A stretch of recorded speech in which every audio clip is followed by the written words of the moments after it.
కలంటరీలు పెట్టుకుంటే పెద్ద ఇష్టం ఉండదు. అందులో మగాడు పెట్టుకుంటే అసలు ఇష్టం. అంటే నా గురించి శ్రీకాంత్ స్నేహం వల్ల నాకేదో చేద్దాం తను మాట్లాడతాడని గుర్తొచ్చింది. నా గురించి ఎస్వి కృష్ణారెడ్డి గారు లాంటి గొప్ప డైరెక్టర్ నువ్వు ఉన్నావు కదా, నేను నీతో ఉంటాను, మిగతా వాళ్ళు కూడా నా మీద చూపిస్తున్న ప్రేమగా నా కలంటరీలో వచ్చింది. చాలా ధైర్యస్తుంది చాలా విషయాల్లో. నేను ఎవరిని క్రిటిసైజ్ చేయను, నేను ఎవరిని ఒక్క మాట కూడా అనను. ఈ ప్రెస్ మీట్ పెట్టడం కూడా నాకు కానీ శ్రీకాంత్ గారికి కానీ నాగిరెడ్డికి కానీ ఇక్కడున్న ఎవ్వరికీ ఇష్టం లేదు. కానీ కొంతమంది టీవీలకి ఎక్కి మా రూల్ ప్రకారం ఎవరు ఎలక్షన్ ముందు టీవీలకి ఎక్కి చెప్పకూడదని ఈసీలో రూల్ ఉన్నా కూడా వాటిని బ్రేక్ చేసి వెళ్ళి ప్రతి టీవీలోని వెళ్ళి కనిపించేలా చెప్తుంటే మనం ఏమీ చెప్పకపోతే ఇది నిజమనుకుంటారేమో సభ్యులు. ఒకసారి మనం ప్రెస్ మీట్ పెడదామంటే మా బురద జల్లినా సరే మనం స్వచ్ఛంగా ఉంటామని మేమందరం తెల్ల షర్ట్లు వేసుకున్నామండి అందరం. నేను ఇందాక అన్నాను కదా, ఇన్నాళ్ళు షూటింగ్లోను పనుల్లోనూ మూవీ ఆర్టిస్టులు బిజీగా ఉన్నా.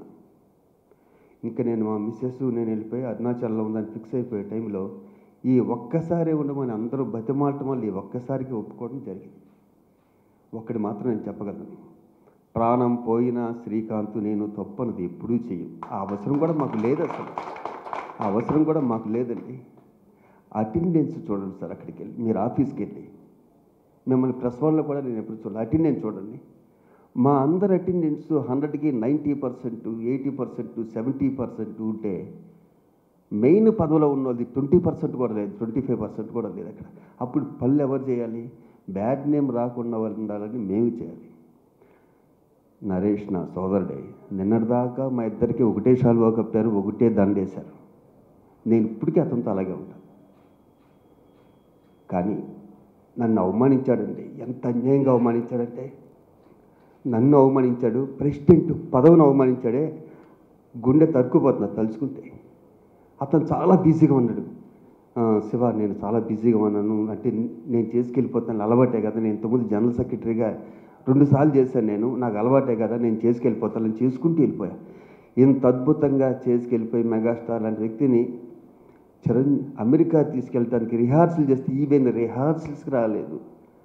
ఒక ఆర్టిస్ట్ నాకు హీరోయిన్ అన్న మాట్లాడబెట్టి కొంతమంది మేము 40 మంది వెళ్తున్నాం, ఒక్క హీరోయిన్ అంటే ఒక చిన్న ఆర్టిస్ట్ను కూడా ఇవ్వలేదు.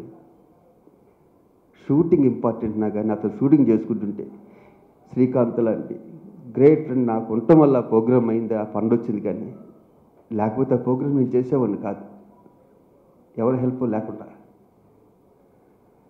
ఇది కాకుండా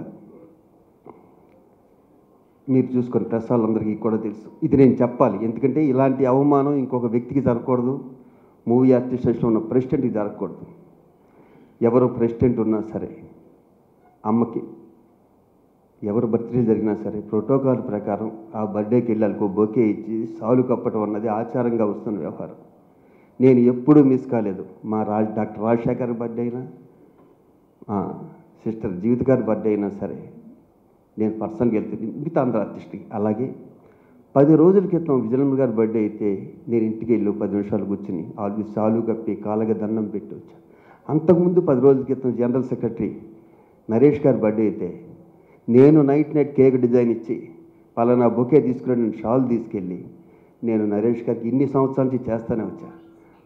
ఫస్ట్ టైం నేను బర్త్డే చేసుకుంటే మా శ్రీకాంత్ బై ఒక్కసారికి బర్త్డేకి అందరం కలుసుకుందాం రా, ఈ ఒక్క బర్త్డే నువ్వు చేసుకో ప్లీజ్ అంటే సరే అని ప్రశ్నల ముందు కూడా కూర్చుని నా బర్త్డే 25th మీతో కూర్చుని 26th బర్త్డే అయితే నాకు మెసేజ్ వచ్చింది ఆఫీస్ నుంచి జనరల్ సెక్రటరీ నరేష్ గారి పేరు మీద. ఆ మెసేజ్ ఏంటంటే మన ప్రెసిడెంట్ బర్త్డే కాబట్టి మార్నింగ్ అందరూ 9:45కో 9:30కి అందరం కలుస్తున్నావు అని. నేను మా మిస్సెస్ని 9:30 గుడికి తీసుకెళ్ళాలి. అమ్మ నువ్వు గుడిలో వెయిట్ చేస్తుండు, నేను ఆఫీస్కి వెళ్తాను, మా జనరల్ సెక్రటరీ నరేష్ గారు వస్తారు, ఇది ఆయన వైద్యకి జరుగుతుంది, ఫస్ట్ టైం బర్త్డే ఇక్కడ ఉన్నాం కాబట్టి వాళ్ళందరినీ కలుసుకొస్తానని 9:45కి నేను మూవీ ఆర్టిస్ట్ స్టేషన్కి వెళ్తే అక్కడ హేమ గారు వచ్చారు, ఆర్టిస్ట్ హేమ, ఇంకో ఒకళ్ళు 2 ఆర్టిస్టులు వచ్చారు. అంటే ఆఫీస్ బ్యారర్స్ చూసి వస్తుంటారు న్యాచురల్గా. 10 అయింది. 10:30 అయ్యింది.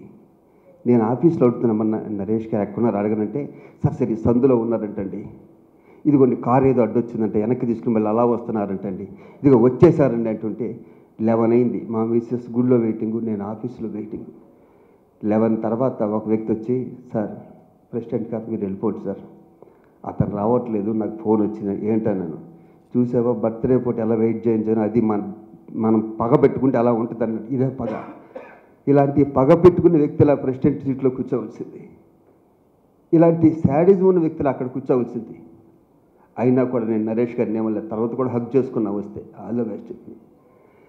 బర్త్డే పూట అవమానించడం నాకు చాలా బాధ అనిపించింది. పక్కన మా మిస్సెస్ గుడిలో వెయిటింగ్, నేను ఇక్కడ ఆఫీసులో వెయిటింగ్.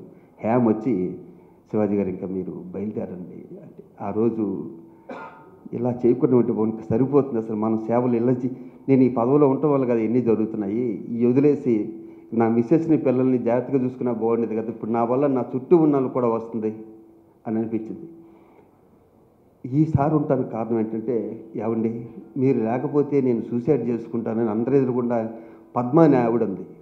ఏమండి మీరు లేకపోతే మీరు ఇచ్చే పింఛను కూడా నేను తీసుకొని ఉంది. వాళ్ళు ప్రేమకు కట్టుబడిపోయి ఉంటున్నాను కాబట్టి, ఒకసారి ప్రెసిడెంట్గా చేసిన వ్యక్తిని నాకు రెండోసార్లు చేయలేని ఏమి, వీళ్ళందరూ ఇక్కడున్న ప్రతి వ్యక్తి నువ్వే చేయాలి అంత వాళ్ళకి కాదనిలాగా ఒప్పుకున్నా. నెక్స్ట్ టైం మా దేవుడు చరణ్ చేయమన్నా నేను చేయను, నేను అరుణాచలం సెటిల్ అయిపోతున్నా. ఎనీహో దయచేసి ఛానల్స్కి వెళ్ళి మూవీ ఆర్టిస్ట్ అసోసియేషన్ పరువును మాత్రం రోడ్ల మీద పెట్టకండి.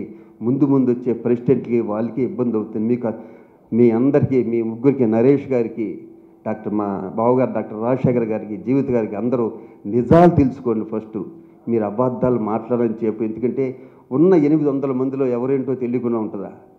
పైగా ఈ రోజుల్లో ఇంత టెక్నాలజీ పెరిగిపోయాక ప్లీజ్ రండి, మూవీ ఆర్టిస్ట్ స్టేషన్ పైకి తీసుకెళ్దాం.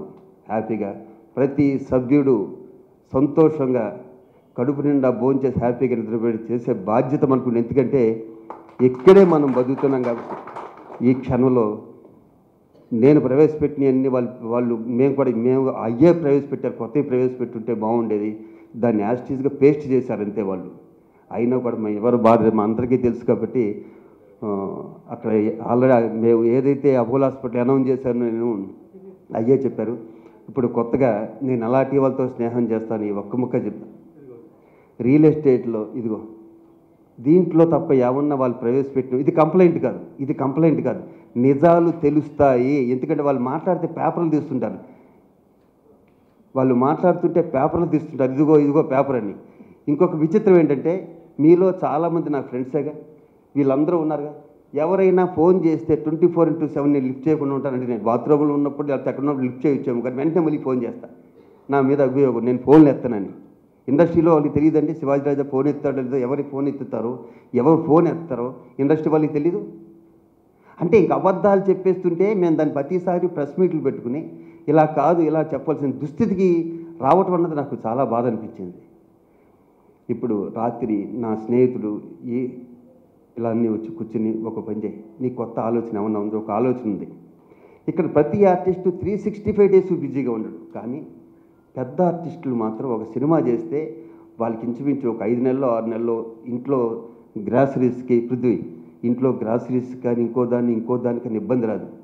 కానీ లోయర్ క్యాడర్ ఆర్టిస్టులకు మాత్రం కొంచెం ఫుడ్ విషయంలో ఇబ్బంది ఉంటుంది. నువ్వేం పర్లేదే, నువ్వు చేసే ప్రతి మంచి పని కలనే ఉంటాను, నా పేరు చెప్పకు, నువ్వు ఒక 50 మందికి అనౌన్స్ చేయి. ఒక ఫ్యామిలీకి 6 నెలలకి ఏం సరిపోతుందో 2 బస్తాలు బియ్యం, నూనె, పప్పు, ఉప్పు అన్నీ ఇచ్చేద్దాం. కానీ 6 నెలలు వాళ్ళు కష్టపడి సంపాదించుకుంటున్నారు.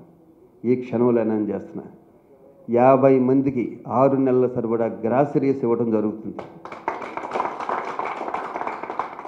అలాగే ఉన్న పింఛను, నేను చిత్రపూరి కాలనీ వెళ్ళి అక్కడ ఫ్లాట్స్ అవన్నీ చూసి వస్తే అందరూ చాలా సంతోషంగా ఉన్నారు. కానీ ఈ తీసుకునేది ఏమవుతుందంటే అండి డైరెక్టర్ గారు, ఈ 5,000లో నువ్వు పాపం వీళ్ళంతా సిన్సియర్గా వచ్చారంటే మేము కూర్చుంటే మొన్న, సార్ మీరు ఇచ్చే 5,000లోనూ 3,700 సరుకులకు అవుతుంది సార్, కనవ 1,700 ఎంత మిగులుతుంది కదా దాచుకుంటున్నాం సార్ అంటే నాకు ఎంతో ముచ్చటేసిన, వాళ్ళ జెన్యూనిటీ ముచ్చటేది. అంటే మీరు ఇచ్చే డబ్బులు, మీరు పెన్షన్తో ఇచ్చే డబ్బులు మేము పైసా కూడా వేస్ట్ దుర్వినియోగం చేయట్లేదు సార్ అన్నారు. కానీ వాళ్ళని చూస్తే వాళ్ళ ట్యాబ్లెట్స్ ఖర్చు అవుతుంది. ఇక్కడి నుంచి ఇప్పటి నుంచే వాళ్ళకి 7,500 ఇవ్వటం జరుగుతుంది. ఆ సభ్యులు ప్రతి ఒక్కరికి 7,500 ఇవ్వటం జరుగుతుంది. ఈ 6 నెలల గ్రాసేజ్ వాళ్ళు షూటింగ్లు లేకపోయినా వాళ్ళు ఫుడ్కి ఇబ్బంది పడకుండా ఈ 6 నెలలకు సరిపడే గ్రాసరీస్ వాళ్ళకి ఇవ్వడం కూడా జరుగుతుంది. వీళ్ళందరికీ ఎవరెవరికి ఇవ్వాలన్నది నాగినీటి గారు, మొత్తం రఘుబాబు గారు, మా రఘుబాబు గారు అందరం కలిసి యంగ్స్టర్స్ ఉన్నారు. నాకు చాలా హ్యాపీగా ఉంది. నెక్స్ట్ మూవీ ఆర్టిస్టేషన్ని వీళ్ళే నిలబెట్టాలి.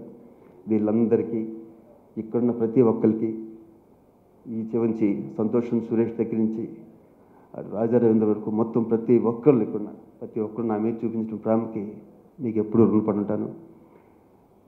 నేను అరుణాచలం వెళ్ళిపోయినా పేదవాడికి అందుబాటులో ఉంటాను.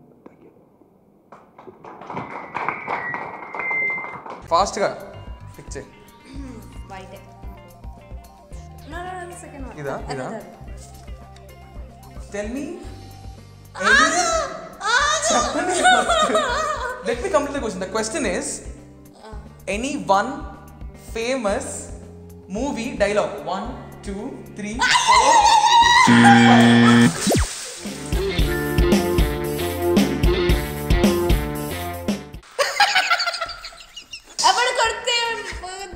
మైండ్ బ్లాక్ అవుతుందో వాడే ఏదో ఒకటి చెప్పేయాలి. It's too late, so I'm really sorry. నిజంగా ఏ ట్రైన్ అన్న తెచ్చావా